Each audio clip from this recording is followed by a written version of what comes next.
السلام علیکم ورحمۃ اللہ وبرکاتہ۔ بچوں، آج ہم لوگ سیکھیں گے چہل حدیث۔ شروع کرتے ہیں۔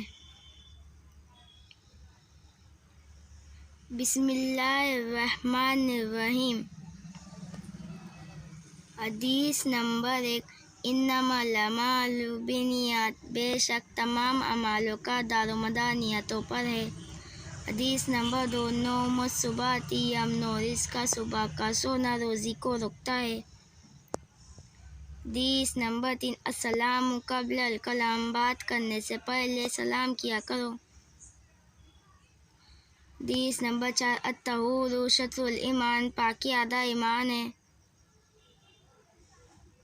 حدیث نمبر 5، الوضو مفتاح الصلاۃ، وضو نماز کی کنجی ہے۔ Please like, share, subscribe my channel. میں ملتا ہوں آپ سے اگلی ویڈیو میں۔ اللہ حافظ۔